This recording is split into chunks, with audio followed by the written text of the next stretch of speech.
Age is no barrier. It's a limitation you put on your mind.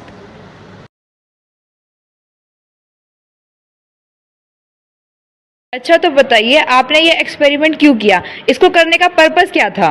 क्योंकि हमारा मानना यह था कि जो ज्ञान की लिमिट है वो तो हमने सेट कर रखी है कि 10th क्लास का सिलेबस सिर्फ 10th क्लास का बच्चा ही पढ़ सकता है, 5th क्लास का बच्चा नहीं पढ़ सकता। लेकिन ऐसा नहीं है, हर एक बच्चा गॉड गिफ्टेड होता है और हम ये सोचते हैं कि फर्स्ट सेकंड क्लास में जो बच्चे होते हैं वो खुद को एक्सप्रेस नहीं कर पाते क्योंकि उनके पास वोकैबुलरीज की कमी होती है। बट थर्ड फोर्थ तक जाके वो बच्चा, उसके पास काफ़ी वर्ड्स आ जाते हैं तो अपने आप को अच्छे से एक्सप्रेस कर पाता है। हमने देखा है कि हम शुरुआत में ही माइंड सेट कर लेते हैं कि है ना, छोटा बच्चा इतना ही सीख सकता है, पर उसके क्यों का जवाब हम देते ही नहीं है। सोचे अगर हम उसके क्यों का जवाब दें उसी टाइम तो उसकी क्यूरियोसिटी और ज़्यादा बढ़ेगी। हाँ जी, तो हमने देखा है कि 10th तक के सिलेबस में बहुत सारे जो टॉपिक है वो रिपीट होते हैं। अगर हम 5th क्लास के बच्चे को बिना बताए कि 10th का सिलेबस है वो करवाएंगे तो उसको बर्डन नहीं लगेगा और वो बहुत ही इंटरेस्ट लेके उसको पढ़ेगा। अगर बच्चा पहले ही 10th क्लास का सिलेबस पढ़ लेता है तो उसके पास बहुत सारा टाइम बचेगा जिस टाइम में वो आगे के लिए अपनी स्किल्स को डेवलप कर सकता है। एक्चुअली में क्या है, हम इस एक्सपेरिमेंट के थ्रू ये बताना चाह रहे थे कि हम जूनियर क्लासेस को भी सीनियर्स का पढ़ा सकते हैं ईजिली, अगर हम उसको इंटरेस्टिंग वे में पढ़ाएं तब। कंडक्टिंग सॉल्यूशंस क्या होते हैं? मैम कंडक्टिंग सॉल्यूशन बोलते हैं जो कंडक्ट करते हैं। क्या कंडक्ट करते हैं?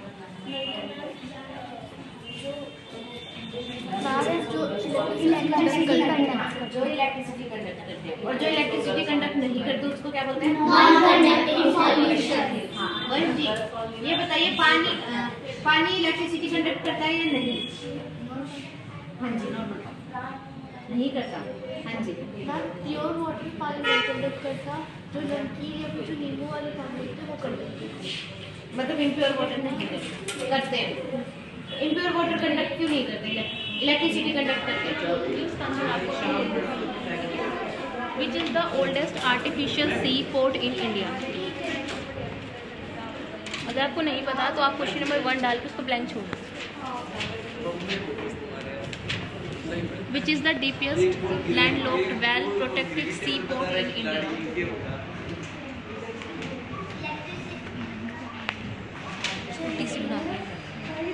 Explain how water become a renewable. What? मुझे बात बताओ, give 3 sources of fresh water. Fresh water के आपको सोर्सेज बताने के आपको फ्रेश वाटर कहाँ से मिलता है? लिखो, बताना नहीं है, लिखो कहाँ से मिलता है। हाँ, सीधे एग्जाम्पल लिखो। Fresh water Is it right to be prejudiced that a child at a certain age can have certain understanding only? Isn't learning a concept beyond the barriers of physical age and a matter of experience we have? My name is Bhumika Agarwal. My name is Shoelin Mazid. आप कौन सी class में पढ़ते हो? I am reading 5th class 4th यानी। Okay, अभी मैंने आपको water chapter पढ़ाया था, आपको उसमें क्या क्या समझ आया वो बताइए। We celebrate Water Day on 22 March. Water is made up of 2 types of hydrogen and 1 type of oxygen. When they are combined, so water is make.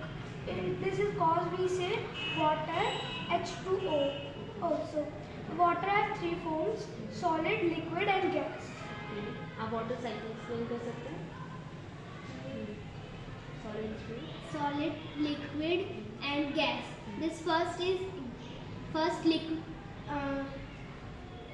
Solid is ice and melt. Liquid is gas.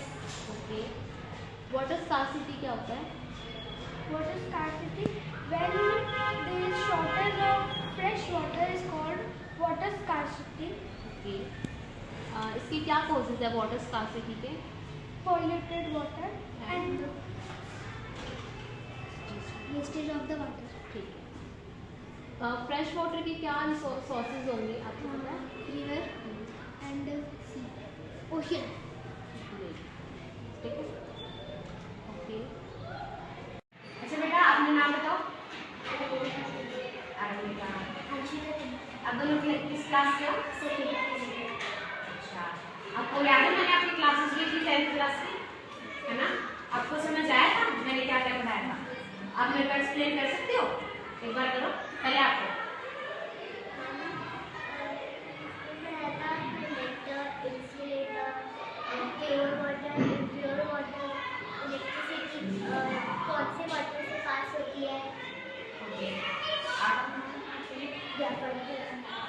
और आपने graphite पढ़ाया था और bulb किसी ने बनाई थी वो बताया था, इलेक्ट्रिसिटी का होता है।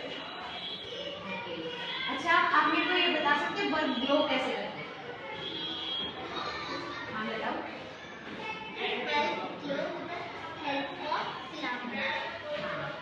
फिलामेंट से ग्लो करता है। कंडक्टर क्या होता है?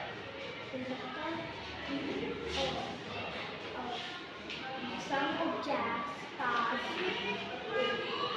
electricity is called very good. अच्छा, जो मैंने पढ़ाया है वो आपको बर्डन लगा, परफेक्शन लगा? नहीं लगा? अच्छे से समझ आ गया? मजा आ रहा था पढ़ने में? Can teaching ever happen? Isn't learning a matter of one's interest and platform one provided with? आप लोग एक एक करके ये बताइए कि आपने कौन कौन सा सब्जेक्ट पढ़ाया है। मैंने मैथ्स पढ़ाया है, मैंने एसएसटी पढ़ा है, मैंने साइंस पढ़ा है। मैंने भी साइंस पढ़ा है। मैंने मैथ्स पढ़ा है। हाँ जी, अपने एक्सपीरियंस से शेयर करिए कि आपने 10th क्लास का सिलेबस जूनियर क्लासेस में फर्स्ट सेकेंड क्लास को, यूकेजी एलकेजी क्लास को कैसे पढ़ाया, क्या एक्सपीरियंस रहा आपका, शेयर करिए। स्टार्टिंग में तो मैंने 3rd क्लास पे अप्लाई किया था पहले, फिर उसके बाद मैंने देखा कि 3rd क्लास का काफ़ी अच्छा रिस्पॉन्स आया था। फिर उसके बाद मैं 2nd में गई एंड 1st में गई एंड यूकेजी में गई। यूकेजी में मेरे को काफ़ी प्रॉब्लम्स देखने को मिली, मतलब बच्चों को मैं पढ़ा रही थी वो बैठ नहीं रहे थे ठीक से, बहुत मुश्किल हो रही थी उन्हें बिठाना, उन्हें समझाना। लेकिन फिर भी मैंने कोशिश की, बहुत सारे मेथड्स मैं बच्चों के लिए लेके आई, उनको उनकी रियल लाइफ से कनेक्ट किया। जो भी मैं पढ़ा रही थी, मैंने इलेक्ट्रिसिटी चैप्टर लिया था और उसको सिचुएशन ऐसे क्रिएट की कि बच्चा उसमें डूब के उसको खुद सीखने की अंदर से क्यूरियोसिटी चल जाए। मैंने एसएसटी पढ़ाया था। तो सबसे पहले मैंने स्टार्टिंग की थी 5th क्लास से। देन 5th क्लास में अच्छा रिस्पॉन्स मिला था, क्योंकि मेरा जो टॉपिक था वो वाटर था, तो बच्चे पहले ही मतलब काफ़ी उससे रिलेट कर पा रहे थे। देन मैं 4th में 3rd, 2nd, 1st, 2nd ऐसे गई थी। तो उसमें जो वाटर चैप्टर है, बच्चे उससे काफ़ी ज़्यादा अपने रियल लाइफ से कनेक्टेड थे इसमें, तो इतनी कोई ज़्यादा प्रॉब्लम नहीं हुई मुझे जो बड़ी क्लासेस थी 3rd, 4th। लेकिन जैसे मैं और नीचे जाती हूँ 1st में, यूकेजी में, तो वहाँ पे जो बच्चे थे ना, उनमें मतलब एक बिल्कुल भी पेशेंस नहीं थे, तो वो बार बार इधर उधर उठ रहे थे, इसीलिए। हम दोनों का सेम था, अंकिता और मेरा, तो जो इसे प्रॉब्लम फेस करी वही मैंने करी। Yes, ma'am. मैंने मैथ्स पढ़ाया था। तो फर्स्ट में तो मैंने 5th और 4th क्लास ली थी, कंबाइन ले ली हमने, और उन्हें धीरे धीरे करके बेस से स्टार्ट करा था उन्हें, कि जैसे हमने टॉपिक लिया था पॉलिनोमियल, तो उसमें नीचे से स्टार्ट किया था।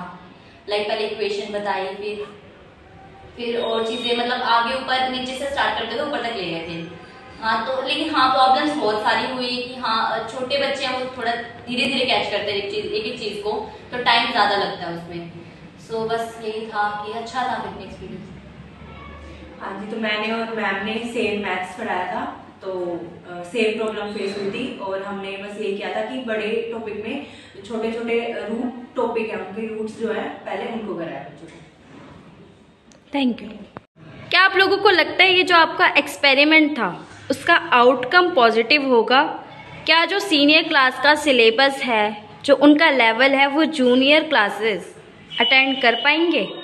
हाँ जी मैम, मुझे ऐसा सच में लगता है, क्योंकि जो 10th क्लास का जो सिलेबस होता है और 10th, 9th, 6th, 5th, ये जो जितनी भी क्लासेस का जो सिलेबस होता है वो आपस में इंटरलिंक होता है। और अगर हम उन्हें छोटे बच्चों को पढ़ाते हैं तो 10th क्लास में ये होता है कि डीप नॉलेज होते हैं। जब हम छोटे बच्चों को वो सिलेबस पढ़ाते हैं तो उन्हें जब हम डीप नॉलेज देते हैं तो इससे बच्चों की अंडरस्टैंडिंग ही इम्प्रूव होती है और ये अच्छे से समझ भी पाते हैं। When, as a school, we make effort to move out of prejudice we carry in our class, we open ourselves to great opportunity.